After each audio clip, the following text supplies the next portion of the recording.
Hi everybody, this is Maida from North Florida Gardener. So I'm really excited. I'm finally going to do the video about planning a garden. Um, how you go about planning. So okay, so you want to plan a garden. You want, perhaps you moved into a new home, and you want to plant a little pollinator garden, or maybe there's a garden that you've worked on and it's not working, and you want to kind of start it. Anyway, so the first step to plant a garden is what you really should do is to draw a footprint of your house, right? So you have the house measurements and then the yard. Now you can use a survey, and here's a copy of my survey. You can use the survey, and then you can copy it. What I would do is I'd copy it. I would, if you're a little digitally savvy, you can go into Photoshop and get rid of all that stuff that you don't want, like it has some measurements there that you really don't need. Or you can use whiteout and just, white it out, and then make another copy, and possibly, if it's as small as mine is, enlarge it a little bit and measure the best you can. So in the survey, it actually does show the perimeter of the property. So, that's really helpful. Um, and understand that this is not going to be this is not going to be to scale. I mean, it would be difficult to make it to scale. Um, so then I would take, first of all, once you do that, once you white out the stuff that you don't want and stuff, I would make several copies. I would make at least 5 copies, at least for the process that I'm going to show you. You want to make at least 5 copies, and I'll explain later. So, so you have your drawing, right? You have your border. What you need to do is include um, areas, large trees, and utilities. So for example, you'll see on mine, I have these big circles for the laurel oaks. I have a whole bunch of laurel oaks on my property. I have live oak actually on one side. And I put here also utilities. So here I have the AC units. I can't plant there. So there's, so that lets you know that you can't do there. Where you put the garbage bins, maybe you have like a little enclosure for your garbage bins. Any structures like a shed, if you have a shed or a deck or anything like that, you want to include it. And actually, this is the one, after you do this, this is the one you want to make 5 copies of. Sorry, I made a mistake. You want to make 5 copies of this, because these are things that aren't going to move, right? If you're going to cut down a tree, maybe you don't want to include that tree, but for the most part, the really large trees, the utilities, and all those structures, they're going to stay. Probably, right? Okay, step number 3 is you need to really figure out the sun, the amount of light that you're getting in your yard. What you want to do is observe the light. How many hours of light do you get in each area of your yard? So you're going to take one of those copies, and you're going to write down, you're going to kind of observe the light at 9 a.m., 12 noon, 3 p.m., and 6 p.m. And you can do it for more. If you're a really morning person, you wake up at 7 in the morning, go outside and see, is there light in the area that you're thinking of planting, of creating a new bed. Um, so you can see here, so this changes with seasons. So, during the sun moves. So during the winter, it's a little different than the summer. So be cognizant of that.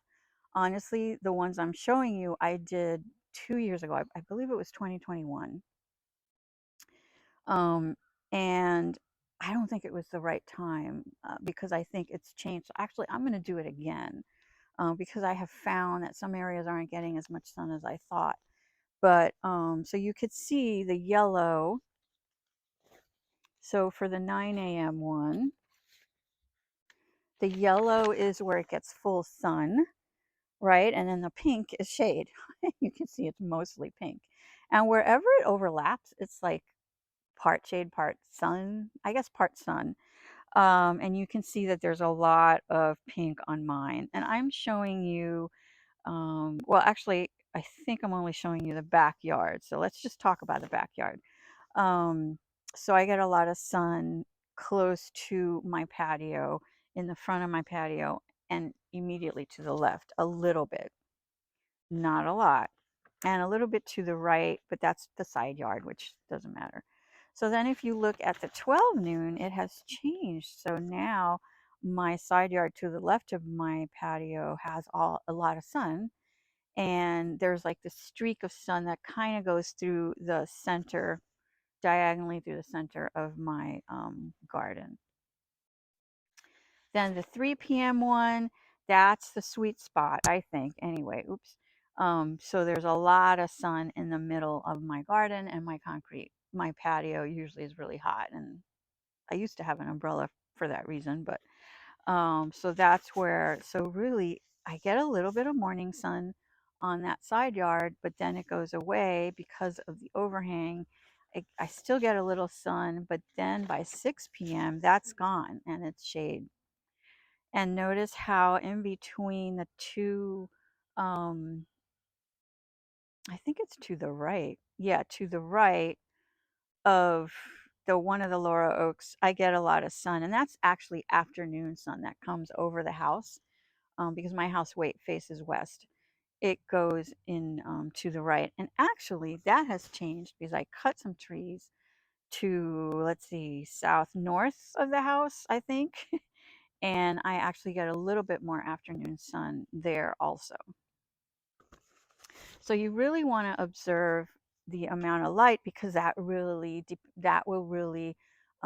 speak to what plants you can plant, right? If it's a full sun plant, you have to know where you get full sun. If it's a full shade, part sun. And just to clarify, so full sun is 8 hours or more of sun. Part sun, I believe, is 6 hours. I would say 4 to 6 hours of sun. Full shade is full shade, and then part shade, it just gets a few hours, maybe 2 or 3 hours the most, of a little bit of sun, and usually morning sun. Yeah, so you could do it like I did it, with highlighters. I just use highlighters. Or you could do it with patterns. You can draw like patterns, to know where it's a full sun and where it's the shade. Um, I was going to say something. There is an app. I have not tried it. I will put it up on the screen, like the name and maybe a screenshot of it. But it's called Loomis, I think. Loomis. And apparently you go outside with the app and it tells you how many hours of sun that spot gets. I haven't tried it yet. So you've got your drawing, you know where your sun and your shade and your part shade and part sun is. So now you need to decide what you really want. You really need to think about, what do you want out of your garden? So, what is your goal? Do you want lots of color? Do you want pollinators? Do you want birds, wildlife? Do you want no maintenance? Maybe perhaps you just don't want any maintenance whatsoever. Although not nothing, there's not such a thing as no maintenance, but low maintenance. Maybe you want a Japanese garden, or maybe you want a really tropical garden, which might be a little difficult here, but it's possible. Maybe you want a wild, garden. So maybe you need to, and also your needs. So, what are some of your needs? You might need to, maybe there's a neighbor that you can see the house and they're always having parties or something, and you want to screen it. So, maybe there's areas that you need to screen. Um, Maybe, I don't know, you want to create a sitting area somewhere. So, you really think about what you want out of your garden. So for example, here I'm going to show, so here I show these arrows. So I always stand by my French doors and look out into the garden. And one of my goals is to look out and see a beautiful vignette, beautiful plants. Doesn't have to always be flowers, but just something really beautiful, green, some flowers, and just really pretty and satisfying. Just satisfying to look out and say, wow, that looks really good. You know, so that's one of my goals. I have other goals, but that's one of my goals. So really think about that and indicate it on the drawing. So you can see on the top, I says I need to screen my neighbors for the backyard. Maybe here I want a compost bin. I don't know. Different things that you might be thinking that you that you want for from your garden. The next thing is, and I'm going to do this in a separate video, so this is going to be part 2, is actually selecting plants for those areas. But before and I just wanted to say this before the second part, before you start selecting, oops, yeah, your start thinking about planting, you really want to think about the soil. So if you're moving into a new home and you don't know what the soil, you have no idea, you might want to do, it's always a good idea to get a soil test. And I do have a video on how to do that. And IFAS here in Gainesville, the extension office will do it for you. I believe it's $10. And they'll give you a report. I did that for my front garden, and it found that nothing was wrong. I was convinced that something was wrong because just nothing was growing there. It's really frustrating. So I'm still struggling with it, and I think I just don't know what to plant there. And I think I miscalculated the amount of sun. So those two things are really important. So really think about the soil. If perhaps you're working on a garden bed that you've been having trouble with and you don't know why, and you're pretty sure that the light conditions, how much sun you get. So again, do a soil test. The other thing you really want to think about, and I'll reiterate this when I do part 2 about planting, is the watering conditions. So let's say you have a large backyard, I don't know, an acre or something, and way at the end, you want to do a little bed for whatever reason. Maybe you're going to create some pathways that go back there, that'd be cool.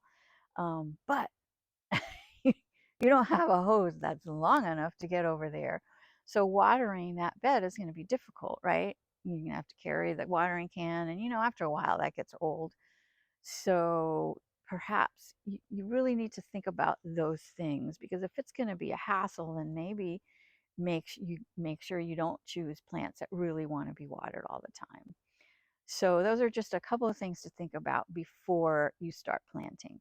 And so hopefully within the next week, I will be uploading part 2 of planning your landscape. And, you know, and I apologize. I've been wanting to do this for probably 6 months, this video. And it's just a matter of getting all the pieces together, the images and stuff. And I wrote out a little script here. Um, and and then editing, I have to put it all together, and honestly, I don't love editing. It's not my favorite thing to do. So but I really wanted to put this up and help the few of you that perhaps don't know how to go about it. And also, if you're somebody who doesn't like to plan and just likes to go out and to I don't know, to plant sales and just buy stuff that gets your attention, that's fine. But it's always good to have a little bit of a plan and know your backyard, because sometimes we go out, and I'm guilty of this. You go out and you fall in love with a plant, you see it in bloom, and it's like, oh my God, that's beautiful. I want that in my, and a lot of times that happens to me with plants that require full sun. And then I come home, and guess what? I don't have a lot of full sun. So it's really good, even if you don't like to plan that much, it's really good to at least do this part of it so that you know your yard, and okay, I can't buy full sun plants because I don't have anywhere to put them. So I really need to be looking for part sun, part shade, and shade. Um, so I hope this has been helpful. Some of this I've gotten from Y Garden. Yulia does. She's a professional landscape designer, and she did like a 4-part planning videos probably 2 years ago. Um, and I followed that. And so some of what I'm telling you, she kind of talked about Yulia Gardens in New Jersey. So she's very helpful. I like to watch these videos anyway because they give me ideas. Some things aren't relevant in Florida, but definitely the planning video was very helpful. And after watching hers, I followed hers and I did this. Now, the crucial step is to follow. Again, not get not get sidetracked when you go to the plant store and buy stuff you can't really grow. So anyway, again, I hope this was helpful. And yeah, I look forward to creating the second part of this video, and I will see you in that video. Okay, bye.